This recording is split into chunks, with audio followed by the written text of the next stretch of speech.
प्रभु राम देव भगवान अल्लाह खुदा ईश आदि नाम एक ही शक्ति के हैं। वो कैसा है, कहां है, कैसे मिलता है, किसने देखा है? ये प्रश्नवाचक चिन्ह पूर्ण रूप से हटाने के लिए अवश्य सुनिए जगत गुरु तत्वदर्शी संत रामपाल जी महाराज के अमृत वचन, सर्व पवित्र धर्मों के पवित्र शास्त्रों के आधार पर।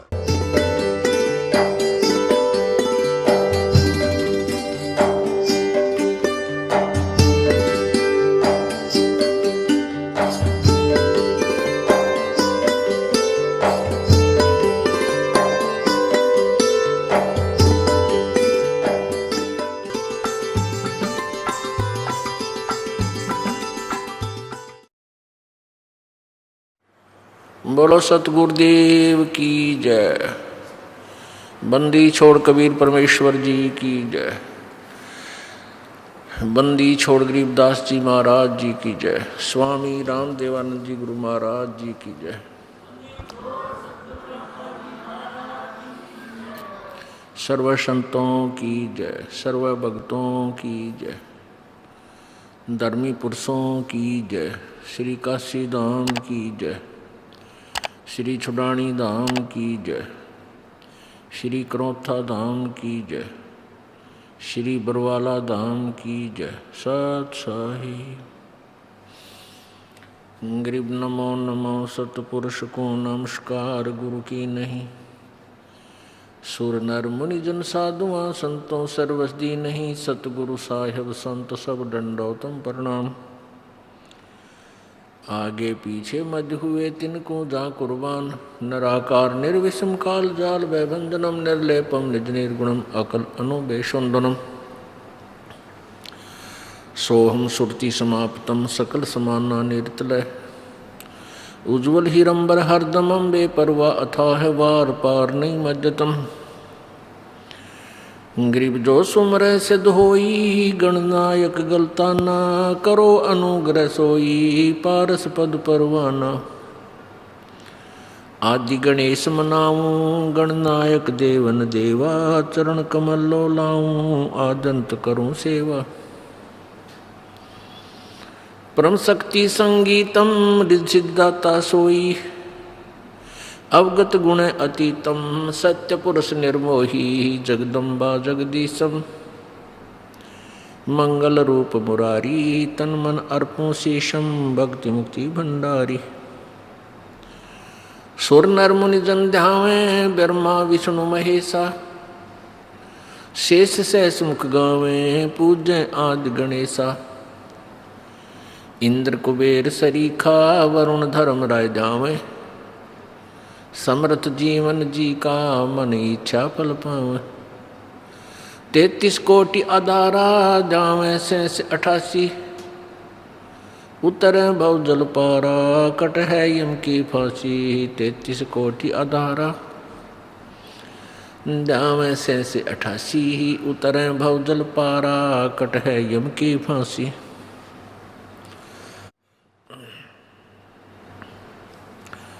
सत साहिब कर जोरूं विनती करूं। धरूं चरण पर शीसे। गुरु जी राम देवानंद जी महाराज ने दियो नाम बख्शीश। कोटि कोटि सिजदा करूं कोटि कोटि प्रणाम।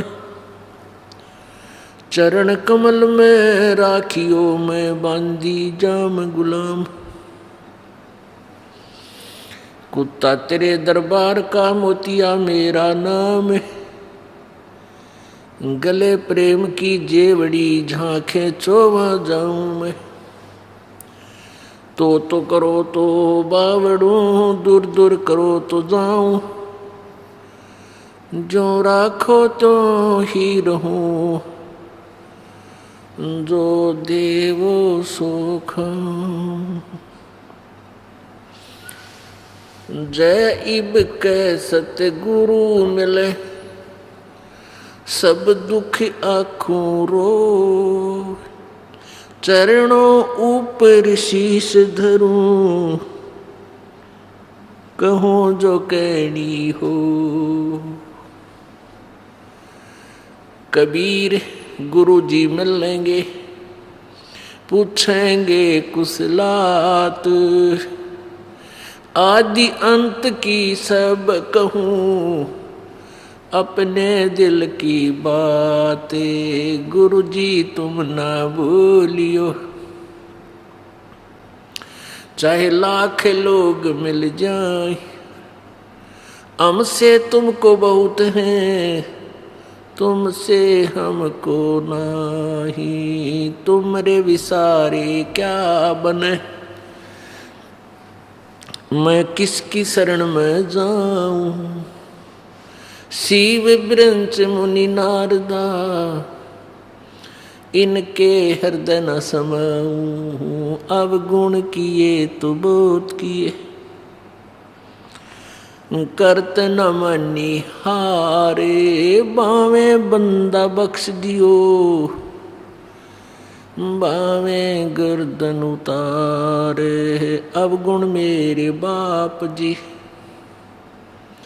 बख्शो गरीब नवाजे। जो मैं पूत कपूत हूँ, बहुर पिता को लाज, मैं अपराधी जन्म का, नख सिख बरे विकारे, तुम दाता दुख भंजना, मेरी करो संभार।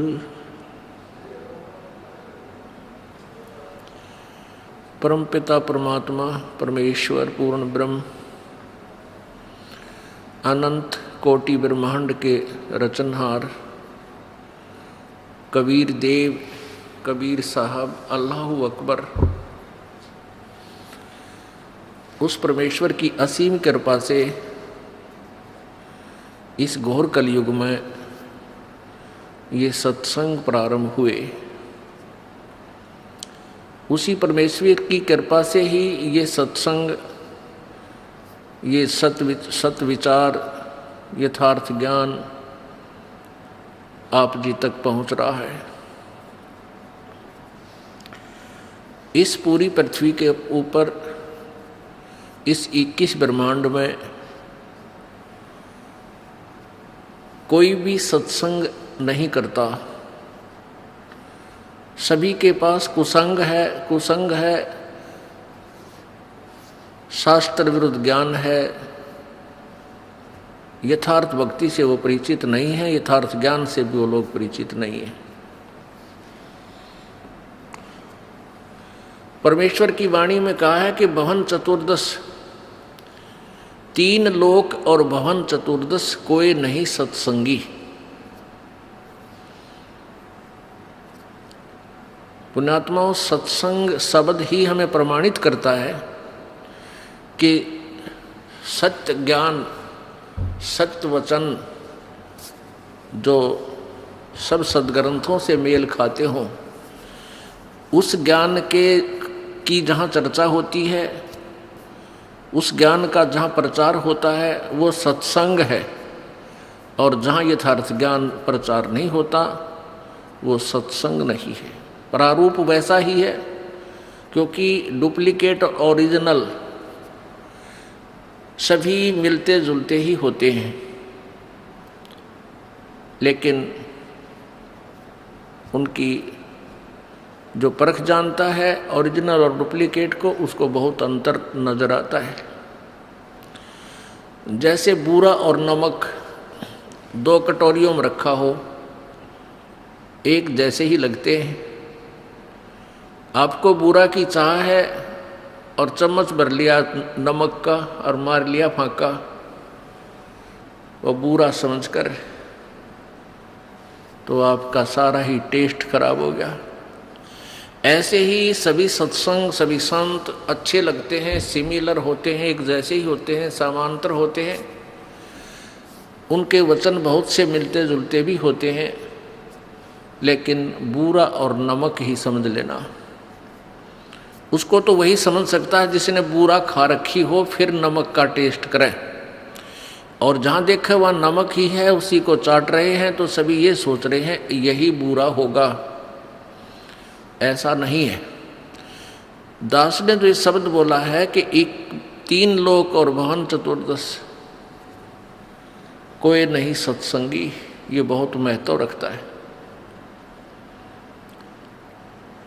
पुण्यात्माओं, यदि इस ब्रह्मांड में, इन 21 ब्रह्मांडों में यदि यथार्थ ज्ञान होता तो परमेश्वर को यहाँ नहीं आना पड़ता।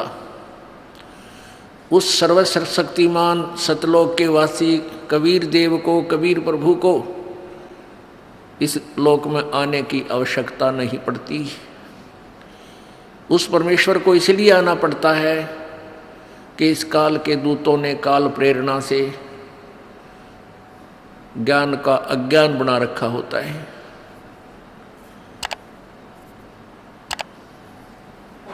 वो परमात्मा पूर्ण ब्रह्म, सर्व सृष्टि रचनहार, कुल मालिक कबीर देव, कबीर साहब अपनी प्यारी आत्माओं को अपने निज ठिकाने का, अपने मूल निवास का ज्ञान स्वयं ही कराते हैं।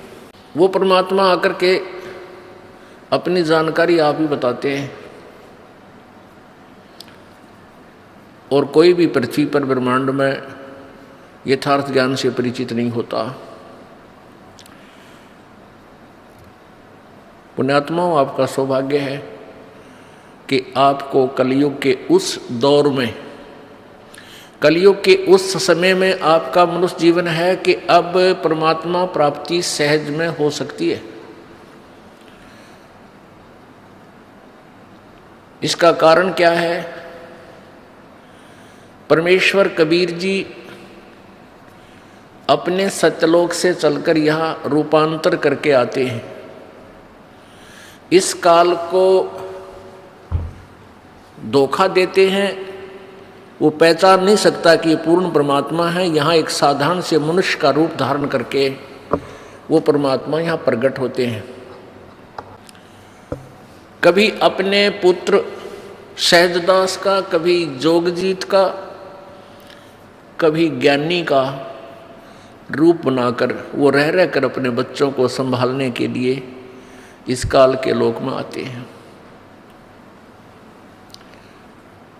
तो परमात्मा जब सर्वप्रथम रूपांतर करके अपने पुत्र सहजदास का रूप बना करके आए थे, जहाँ पर ये काल भगवान 1 लाख प्राणियों का आहार करता है, वहाँ एक तपतशिला है, एक तवा होता है, जैसे अच्छा लंबा चौड़ा तवा हो, और वो अपने आप पत्थर की टुकड़ी है, अपने आप स्वतः गर्म रहती है, बहुत तेज गर्म रहती है। और ये काल 1 लाख मानव शरीरधारी प्राणियों के सूक्ष्म शरीर को उस तपतशिला पर डालकर इनसे गंध निकालता है, इनको खूब अच्छी तरह गर्म करता है। और ये प्राणी वहाँ तड़फते हैं बुरी तरह उस तपतशिला के ऊपर। और इनके अंदर से सारे जीवन में जो इन्होंने स्थूल शरीर से जो विकार किए, कोई आहार किया, सुल्फा, तमाकू, शराब पी, वो सब अंश उस सूक्ष्म शरीर में डिपॉजिट होता है। उसको वहाँ गर्म करके जीव के सूक्ष्म शरीर से निकालता है, तड़फ जैसे बहुत बुरी तरह मेल्ट कर देता है, पिघला देता है उनके शरीरों को, बहुत बुरी तरह गर्म बहुत करता है। लेकिन जीव मरते नहीं, परेशान बहुत होते हैं, तो उनको बहुत ज़्यादा पीड़ा होती है और हाहाकार चिल्ला चिल्ला कर अचेत हो जाते हैं। और उनसे निकले हुए गंध को ये काल भगवान 21 ब्रह्मांड का स्वामी, जिसको ब्रह्म कहा जाता है, जिसको ज्योत स्वरूपी निरंजन भी कहते हैं, ये आहार करता है, उस गंध को खाता है। पुण्यात्माओं, यहाँ आप देख रहे हो, बकरा मार लिया, मुर्गा काट लिया, उसकी जान गई, तड़फ रहा है, और खाने वाला बनाकर उसको नमक मिर्च गिर के उंगलियां चाट रहा है, खुशी मना रहा है। ये सारा ही ऐसा व्यवहार है इस गंदे लोक में, अपने स्वार्थ के लिए जीव ना जाने के जुल्म कर डालता है। परमात्मा ने आकर यही बताया है कि जिस लोक में तुम रह रहे हो ये रहने का ठिकाना नहीं है, ये बहुत ही गलत और गंदा स्थान है, यहाँ कोई भी व्यवहार ठीक नहीं है किसी भी प्राणी का। आप सतलोक में रहा करते थे, उसको छोड़कर आपने बहुत बड़ी भूल की है, उस गलती का सुधार कर लो और चलो वापस अपने सत्यलोक में, जहाँ कभी मृत्यु नहीं, कोई दुख नहीं, कोई कष्ट नहीं, कोई टेंशन नहीं, कोई रोग नहीं। लेकिन हम गलत ज्ञान से इतने रंगे जा चुके हैं, हम उन दंत कथाओं से, लोकवेद से इतने ओत प्रोत हो चुके हैं कि हम इस सत्य को स्वीकार करने को तैयार नहीं होते। यदि हम इस सत्य को स्वीकार कर लें तो मोक्ष में देरी नहीं है। मोक्ष तो सबसे आसान है, उसका तरीका मिलना कठिन है। उस तरीके पर, उस विधि पर विश्वास होना ही मुश्किल है, कठिन है। कठिन इसलिए है कि हमने गलत ज्ञान गढ़ा सुन रखा है। करोड़ों संत सब उल्ट ज्ञान दे रहे हैं और सबकी धारणाएं भिन्न भिन्न हैं, सबके कथन, सबके अपना अनुभव एक दूसरे से मेल नहीं खाता, उनका ज्ञान भी दूसरों से भिन्न है, भिन्न भिन्न पंथों के, और भिन्न होते हुए भी उनका यथार्थ ज्ञान नहीं है। तो जिस कारण से आप जी उन संतों के सुने हुए ज्ञान को सत्य मानकर पूर्ण रूप से आश्रित हो चुके हो। परमेश्वर कबीर जी ने उन तपस्शिला पर जल रहे प्राणियों की दुर्दशा को देखकर वहां खड़े हुए और कहा कि हे बच्चों, तुम सतलोक के वासी हो और आप इस गंदे लोक में अपनी गलती से फंस गए। परमात्मा परमेश्वर कबीर जी जब वहां आकर खड़े हुए उस तपस्शिला के ऊपर, तो सभी प्राणियों के ऊपर जो वो दबाव था तपस्शिला का, वो अग्नि का जो प्रभाव था वो खत्म हो गया। ज्यों ही अग्नि जो आंच लग रही थी वो निष्क्रिय हुई प्रभु की कृपा से, तो सभी प्राणी एकदम बैठ गए उस तपस्शिला पर, जैसे आम स्थान पर बैठे हों। लेकिन वह टुकड़ी उसी तरह उबल रही, गर्म है, बहुत गर्म है। प्रभु की कृपा से उनको वो आंच महसूस नहीं हो रही। तब उन्होंने देखा कि सामने कोई संत खड़ा है, कोई साधु खड़ा है। पुण्यात्माओं, हम परमात्मा की प्राप्ति के लिए चलते हैं तो हम सोचते हैं कि प्रभु साधु रूप में आता है, संत रूप में आता है, और ऐसा ही होता है। परमात्मा भी कहते हैं कि ना जाने किस रूप में परमात्मा मिल जावे। तो परमात्मा वहां खड़े सामने नजर आ रहे थे। उन्होंने प्रार्थना की कि हे प्रभु, हम यहाँ किस कर्म के दंड को भोग रहे हैं। तब परमेश्वर ने कहा, कबीर जी ने कहा, जो सहजदास रूप में वहां विद्यमान थे, कि बच्चों, तुमने सतलोक में एक गलती की थी। उस परमेश्वर ने वहां सृष्टि रचना सुनाई।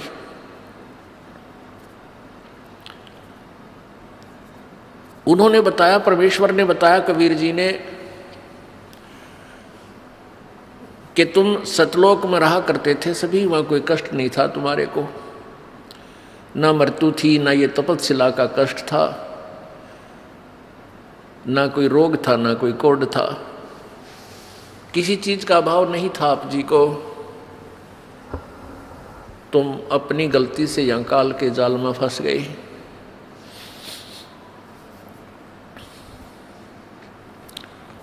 परमेश्वर कबीर जी ने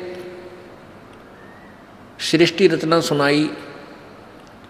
वो सृष्टि रचना ये दास आपको सुनाएगा। परमेश्वर द्वारा दिया हुआ ज्ञान इस दास के वचनों में। सर्वप्रथम केवल एक ही लोक था जिसको अकय लोक बोलते हैं, अनामी लोक कहते हैं। उसमें परमेश्वर कबीर जी अकेले थे। उसके बाद उस परमेश्वर ने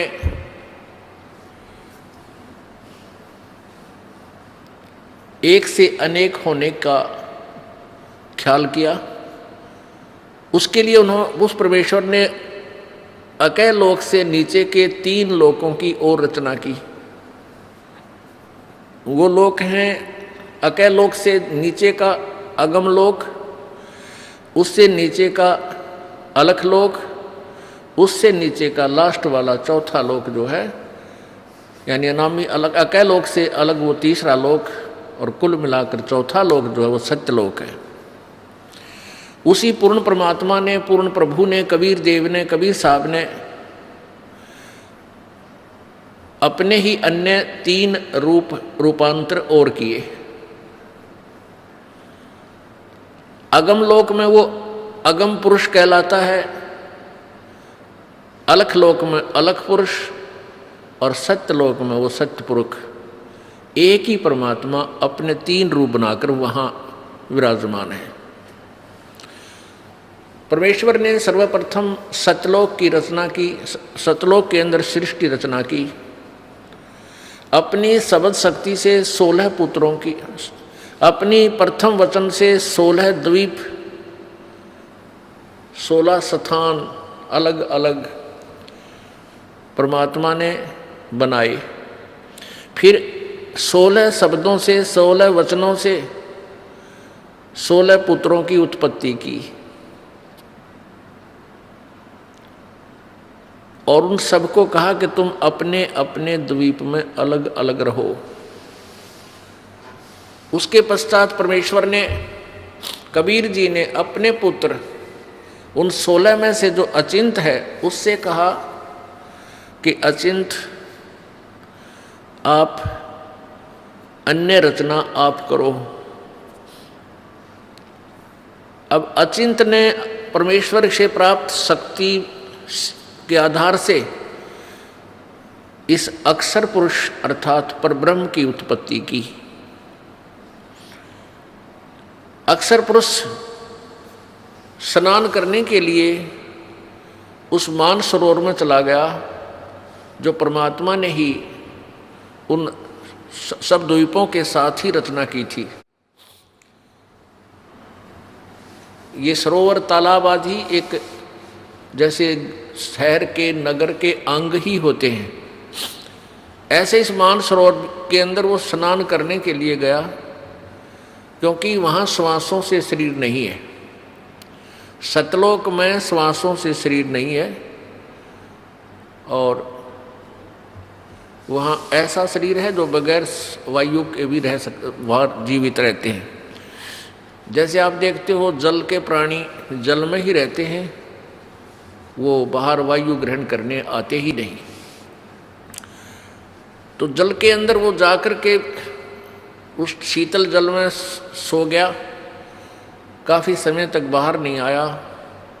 तब परमेश्वर कबीर जी ने, उस पूर्ण ब्रह्म ने, सत्य पुरुष ने, सतलोक के मालिक ने उस सरोवर से जल लिया, उसको अपनी शब्द शक्ति से एक अंडा बना दिया, और एक वचन से उसके अंदर एक आत्मा, अपने ही अंदर से एक आत्मा प्रवेश की। उस अंडे को जल में छोड़ दिया। वो अंडा गड़गड़ गड़गड़ करता हुआ जब जल के नीचे जाने लगा, उसकी आवाज़ से उस अक्षर पुरुष अर्थात परब्रह्म की निंद्रा भंग हो गई। जो ही उसने उठकर देखा, जिसकी अधूरी नींद कोई जाग जाता है तो उसको थोड़ा सा क्रोध होता है, और किसी आवाज़ से उठ जाता है तो उसकी तरफ उसका आकर्षण होता है, और उसके प्रति उसको कुछ अक्षुब्ध होता है, दुख होता है। तो उस क्रोध के दृष्टि से, उस क्रोध दृष्टि से देखा, उसके क्रोध के तेज से वो अंडा 2 भाग हो गया, और उसमें से वो ज्योत स्वरूपी निरंजन ये ब्रह्म, जिसका वास्तविक नाम कैल है, कैल काल, ये आगे चल के प्रसिद्ध हुआ। तो वो ज्योति निरंजन ब्रह्म निकला। आकाशवाणी की परमेश्वर ने कि तुम अक्सर पुरुष, तुम निद्रा में थे, तुझे जगाने के लिए सब ये क्रिया करनी पड़ी, तुम दोनों बाहर आओ। दोनों बाहर आए, प्रणाम किया। परमेश्वर ने कहा कि जाओ तुम दोनों अचिंत के द्वीप में रहो। आदेश पाकर के ये दोनों वहां चले गए अचिंत के द्वीप में। उसके बाद परमात्मा ने कहा कि अचिंत, तेरे बस का नहीं है सृष्टि रचना करना, आगे से सब रचनाएं मैं स्वयं करूंगा। परमात्मा ने ये लीला इसलिए की थी कि ये बालक कहीं बाद में अपना जीवन कर्म ना बिगाड़ लें, इनकी फड़क निकाल दूं, इनका भ्रम मिटा दूं कि समर्थ ही कार्य ये सब कर सकता है, जीव के बस का नहीं। अचिंत चुपचाप बैठा रहा, अक्सर पुरुष वहां जा करके सो गया, उसके बस की बात नहीं, इसको कैसे जगाऊं।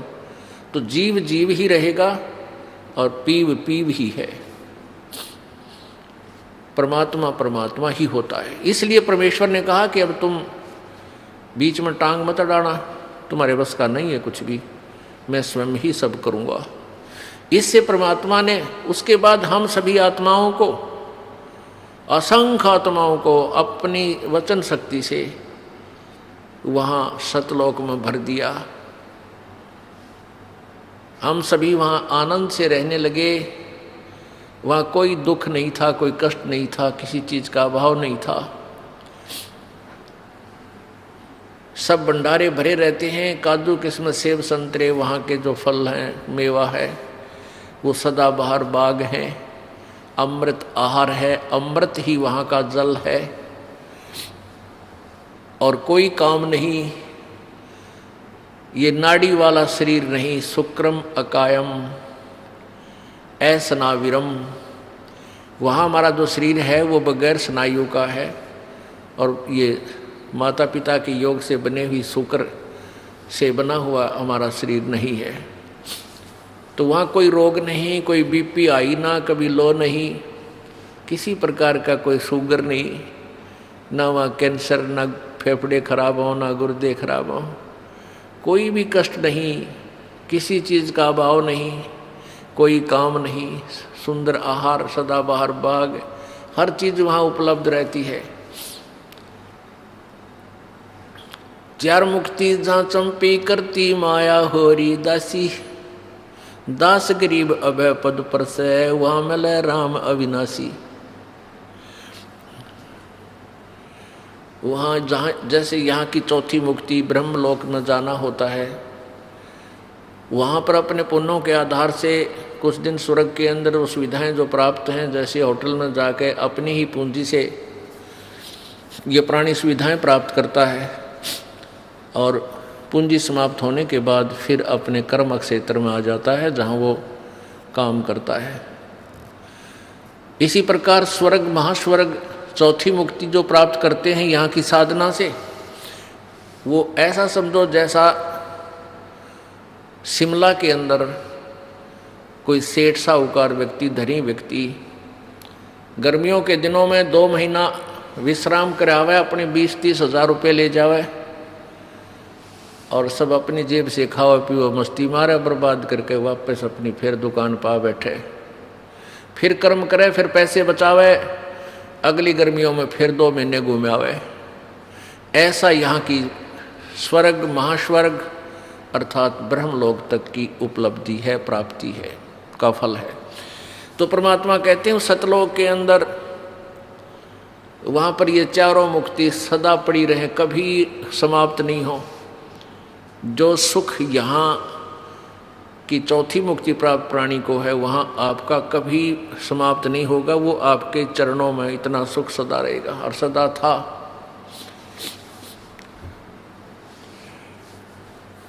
कुछ दिनों के बाद क्या हुआ कि इस ज्योति निरंजन काल के मन में एक खुरापात उत्पन्न हुआ। इसमें कुबध उत्पन्न हुई, कुमति। इसने सोचा कि मेरे सभी भाई जितने भी हैं सब अलग अलग आराम से रह रहे हैं, बड़े बड़े द्वीप हैं उनके, और हम 3 एक द्वीप में रह रहे हैं।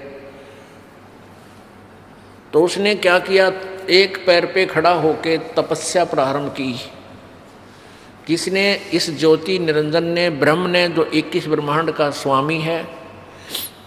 वहाँ सतलोक में ये केवल एक द्वीप में रहते थे 3 जने। तो इसने 70 युग तक जब तप किया, और जब ये तप कर रहा था, हम इस काल के जाल में कैसे फंसे। पुण्यात्मा, ये परमात्मा कबीर उस पूर्ण ब्रह्म द्वारा बताई गई कहानी है। ये कोई बालकों की कथा नहीं, या भूतों की कहानी नहीं है, या फिल्म स्टोरी नहीं है। ये 100% यानी 100% सत्य है। आपको बताया कि आप जी ने वो अज्ञान इतना सुन रखा है, वो बकवाद इतनी सुन रखी है कि सत्य कथा को आप बकवाद सुनते हो। ये सोचते तो बनावटी बातें हैं। बनावटी बातें बनाने की उस परमेश्वर को कोई आवश्यकता नहीं थी। हम बहुत बना रहे थे, बहुत अपनी अपनी डफली बजा रहे थे, तभी आकर के उस परमेश्वर ने हमें शिक्षा दी कि तुम गलत ज्ञान से रंगे जा चुके हो। प्रत्येक पॉइंट परमात्मा का एक एक शब्द सत्य है। क्या कहा, कैसे हम फंसे कि जब ये ज्योति निरंजन काल, ये ब्रह्म तपस्या कर रहा था, एक टांग पर खड़ा होकर के अलग से स्थान प्राप्ति के लिए, राज्य प्राप्ति के लिए, तब से राज्य प्राप्त होता है। तो हम इसकी तरफ देख रहे थे, इसकी इस कला पर, इस अदा पर, इस एक्टिंग पर हम सभी आत्माएं आसक्त हो गए।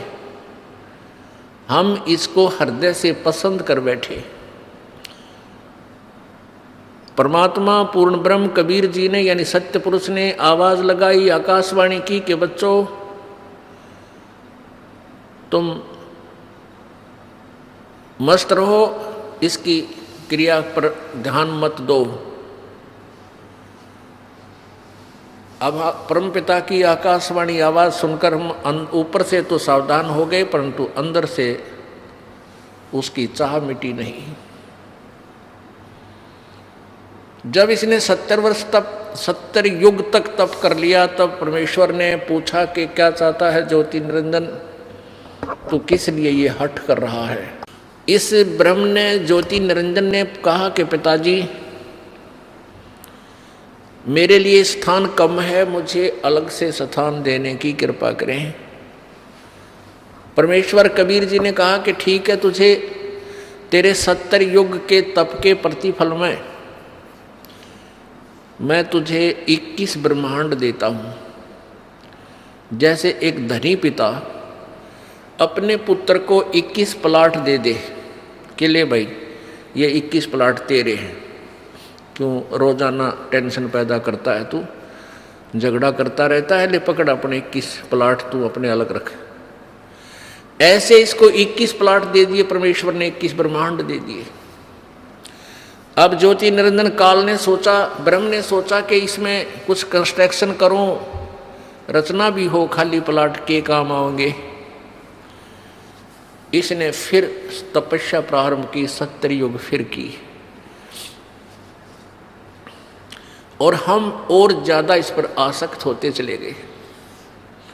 परमात्मा रह रहकर हमें समझाने की चेष्टा कर रहे हैं कि तुम अपने मस्त रहो,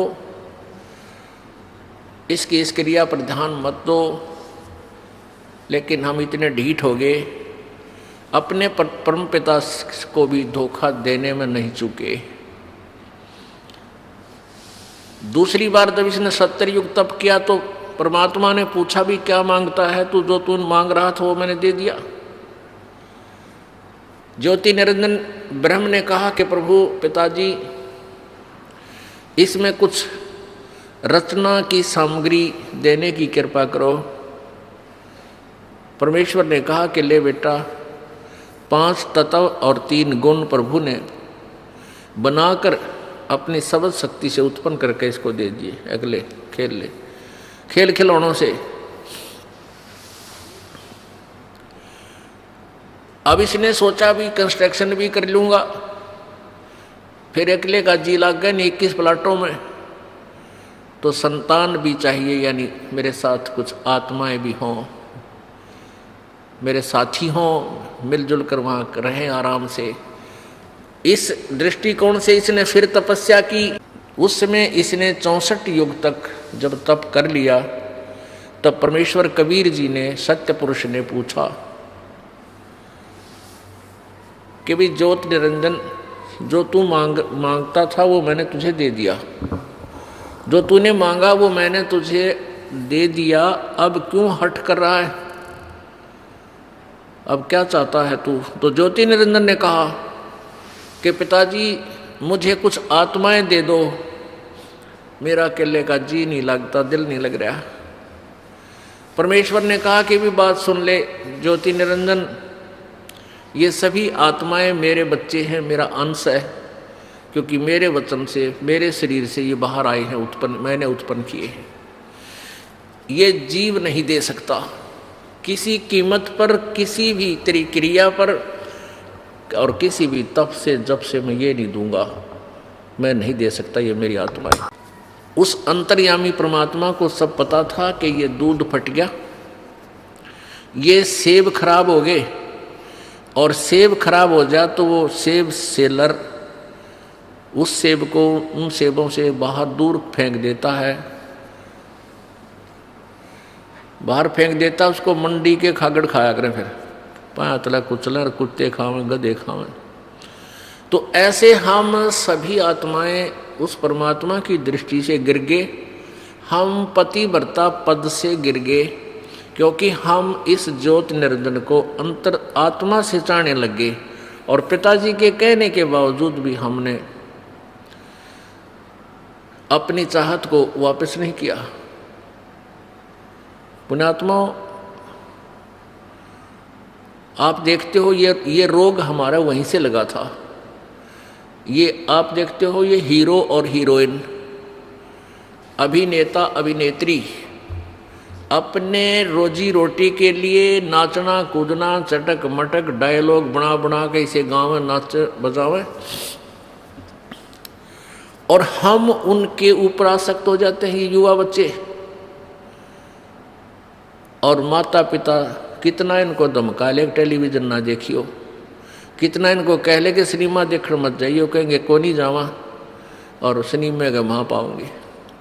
यहाँ इस बरवाला में, हिसार में या कहीं आसपास पता लग जाए नहीं युवा बच्चों को कि वहाँ हिसार में कोई अभिनेत्री आई है या कोई अभिनेता, ये नाच कूद करनी है, फिल्मों में कार्य करने वाले ये आया है, तो देखे इनका जम घटे, भगवान इतने इकट्ठे हो जाएंगे, कहाँ से खड़ा है, आधा किलोमीटर दूर ने एडी ठाठा देखे जाके वो खड़ा स्टेज पे, वो खड़ी, और लेना एक ने देने दो, सारा दिन धक्के खा के और उल्टे आ जा।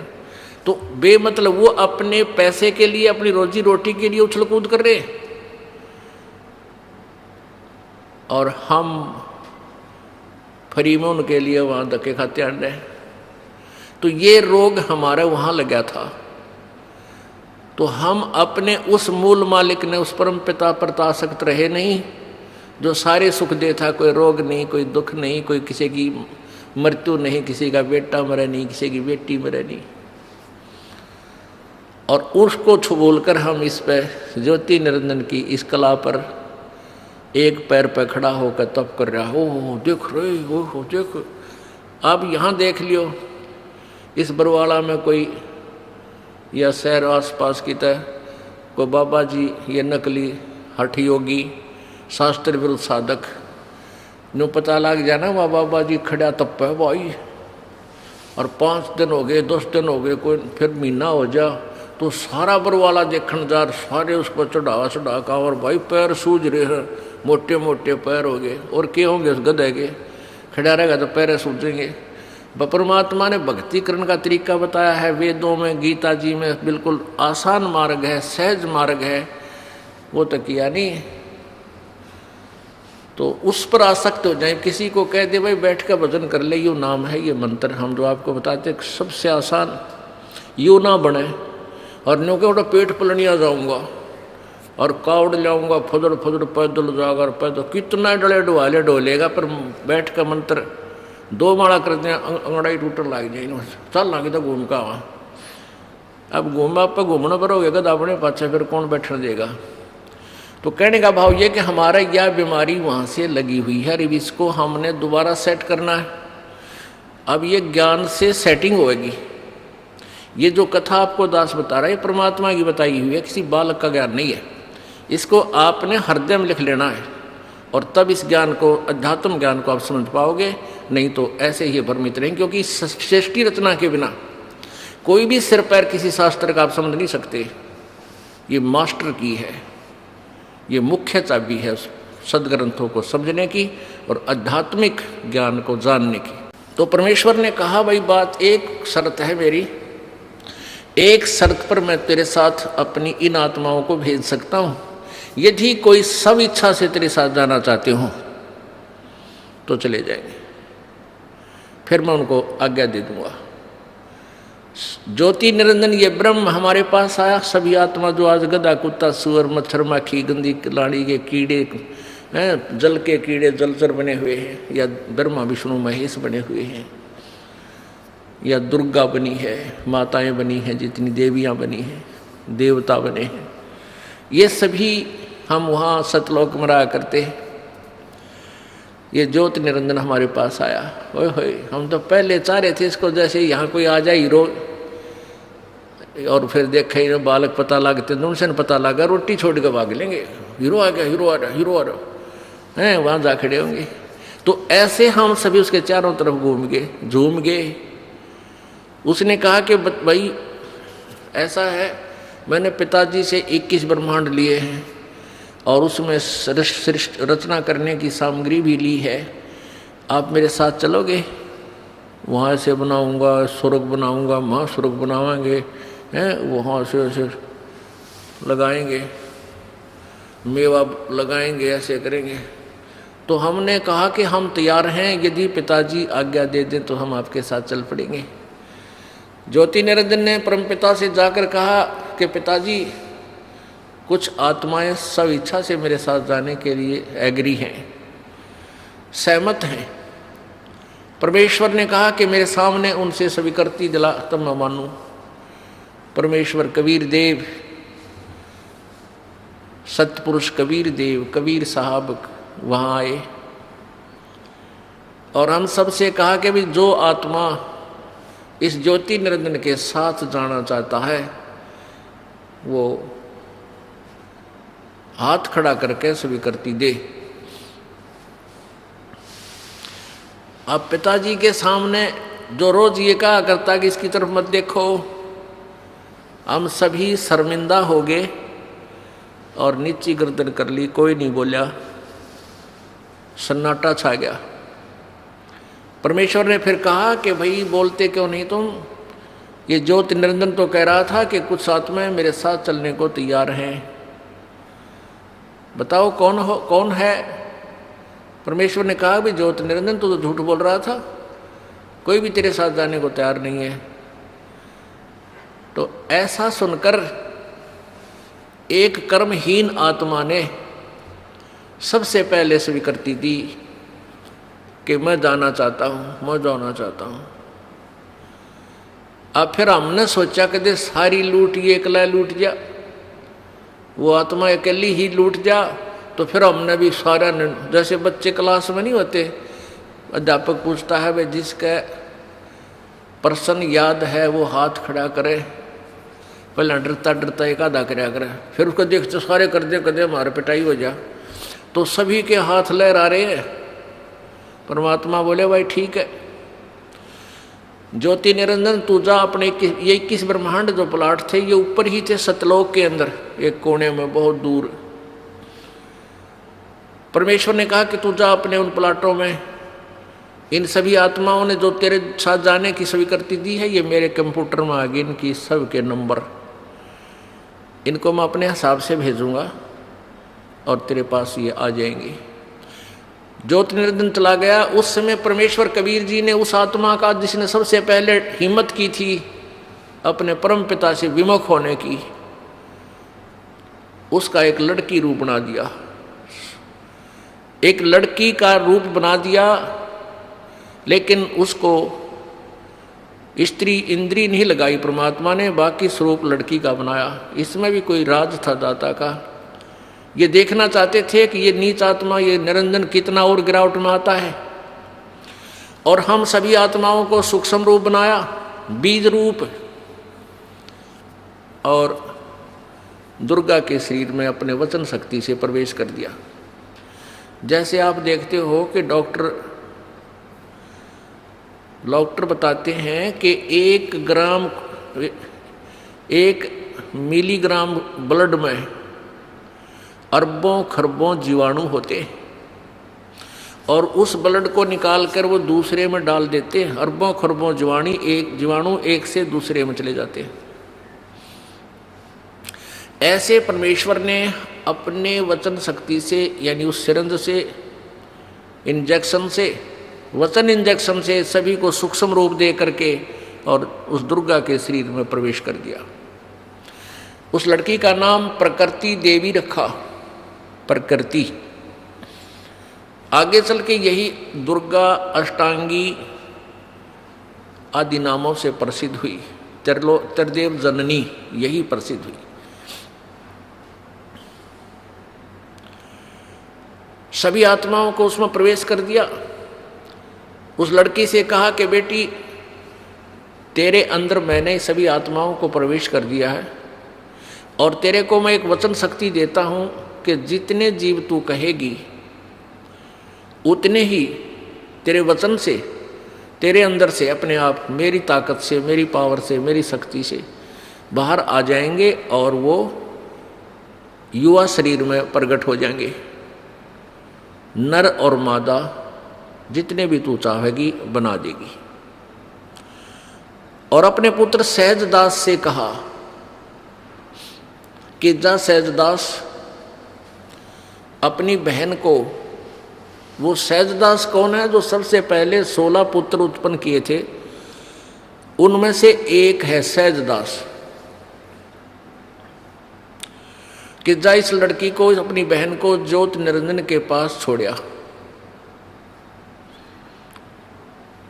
अब सहजदास अपने परम पिता की आज्ञा पाकर अपनी बहन दुर्गा को लेकर के ज्योत निरंजन के पास गया। प्रभु आदेश से उसे कह दिया, और आदेश दिया था प्रभु ने जोगजीत को कि सहजदास को कि बता देना उसको कि इस लड़की के अंदर मैंने सब आत्माएं प्रवेश कर दी हैं, और इस लड़की को शब्द शक्ति दे दी है, जितने जीव तू कहेगा ये उत्पन्न कर देगी।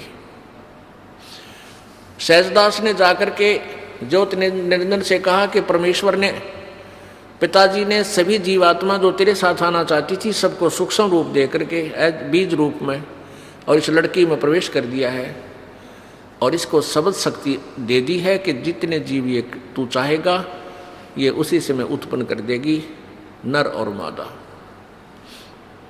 ऐसा कहकर के जो सहजदास वापस आ गया, वहां दुर्गा यानी ये प्रकृति और वो काल ज्योत निरंजन दोनों रह गए। अब युवती होने के कारण लड़की का रंग रूप निखरा हुआ था, और ज्योति निरंजन के अंदर ये काम वासना का अंकुर फूट गया। उस युवा लड़की को देखकर इसके अंदर दुर्विचार उत्पन्न हुए, लड़की के साथ दुर्व्यवहार करने की चेष्टा की, उसके साथ बदतमीजियां प्रारंभ की। दुर्गा समझ गई कि इसकी नियत में दोष आ चुका है। प्रकृति देवी ने कहा कि ज्योत निरंजन, मेरी एक अर्ज सुन ले, तू ये पाप मत कर, तू मेरा बड़ा भाई है, मैं तेरी छोटी बहन हूँ। तू पहले परमात्मा ने अंडे से उत्पन्न किया, उसके बाद हमारी उत्पत्ति की, और बहन भाई का ये नाता, ये दुराचार महाघोर पाप होता है, ऐसा जुल्म मत कर। अब ज्योत निरंजन ने एक नहीं सुनी उस देवी की, हर संभव याचना भी उसने कैंसिल कर दी, रिजेक्ट कर दी, तब दुर्गा ने सोचा कि अब तेरी इज्जत के बचाव का कोई विकल्प नहीं बचा। तब उसने अपना सूक्ष्म रूप बनाया और जो ही उसने बकवादों के लिए मुंह खोल रखा था, अभद्र तरीके थे, उसके मुख के माध्यम से और पेट में पहुंच गई। वहां से प्रार्थना की, हे पिताजी, हे सत्य पुरुष, मेरे साथ ऐसे ऐसे इस ज्योति निरंजन ने बदतमीजियां की, मेरे साथ ये दुष्कर्म करना चाहता था, मैंने इसके पेट में शरण ली, मेरी रक्षा करो। तब परमात्मा मालिक को मालूम था कि इन के टिड्डे देगा यो, आज तक प्रसन्न हो गए इसके साथ जाने के लिए, बैठ लिए इसकी रेल में, आगे देखो क्या जुल्म करेगा इनके साथ, पता था परमेश्वर को। तो परमात्मा पूर्ण ब्रह्म स्वयं ही अपने पुत्र जोगजीत का रूप धारण करके और वहां प्रकट हो गए इस काल के लोकों में, ये ऊपर ही थे सतलोक में। वहां जाकर कहा कि जो ज्योति निरंजन सुन ले आदेश परमपिता का। परमपिता बोल ही रहे थे, आज से तेरा नाम काल होगा, 1,00,000 मानव शरीरधारी प्राणियों का तो नित्य सूक्ष्म शरीर से का तो नित्य आहार करेगा, 1,00,000 मानव शरीरधारी प्राणियों से निकले उस गंध को तू नित्य खाया करेगा और 1,25,000 उत्पन्न करेगा। और आज से तुम्हें यहाँ से निष्कासित किया जाता है, चले जाइयो यहाँ से तुम दोनों के दोनों। अब दुर्गा ने जुल्म किया, सबसे पहले ये स्वीकृति दी, अपने परमपिता से नाता तोड़ा, इस दुष्ट के साथ जोड़ा, तो हम अपने परमपिता के हृदय से गिर गए, हम पतिव्रता पद से गिर गए, हम व्यभिचारी बन गए। तो परमात्मा ने 21 ब्रह्मांड समेत 21 ब्रह्मांड सहित दुर्गा और काल सहित उन सबको वहां से निष्कासित कर दिया। इसका वहां से विमान चला,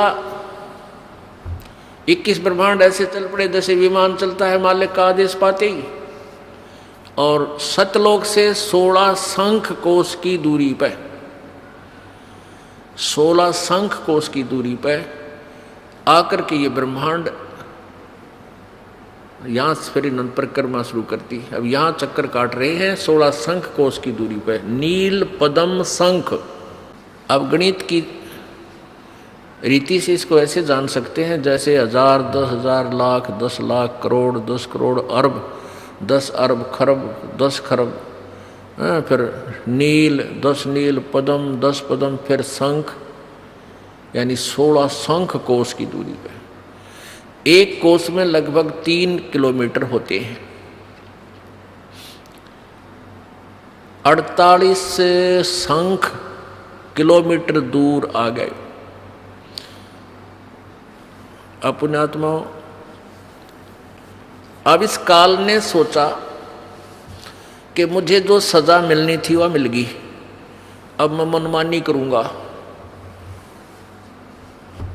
अब उसने दुर्गा के साथ फिर वही लड़की को उसके पेट से निकाल दिया परमात्मा ने, वहीं दुर्गा को इस ज्योति निरंजन के पेट से अपनी शक्ति से निकाल दिया। इसका पेट चीर का ऑपरेशन करके, वचन से ऑपरेशन हो जाता है परमात्मा का, वचन से ही सारे ब्रह्मांड बन जाते हैं। अब इस काल ने फिर ज्योति निरंजन ने फिर दुर्गा के साथ बदतमीजी की।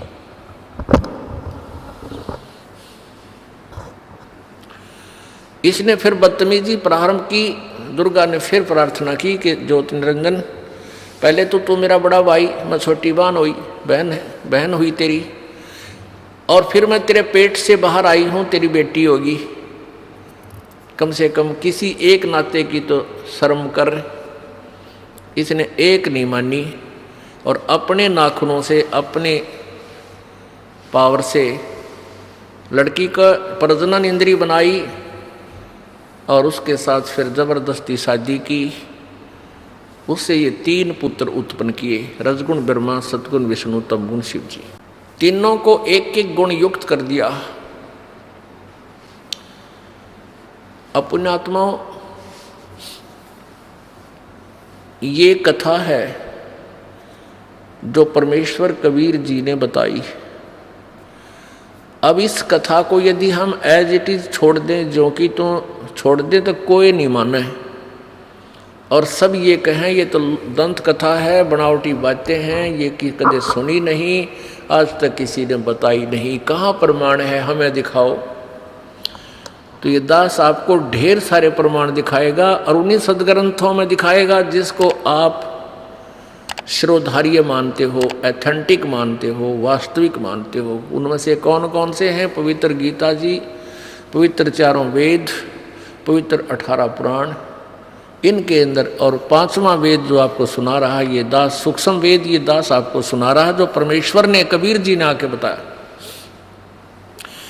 और आंखों देखा उन महापुरुषों का विवरण उनकी अमृतवाणी में, वो भी प्रमाण आपको दिया जाएगा जिनको परमात्मा का साक्षात्कार हुआ है।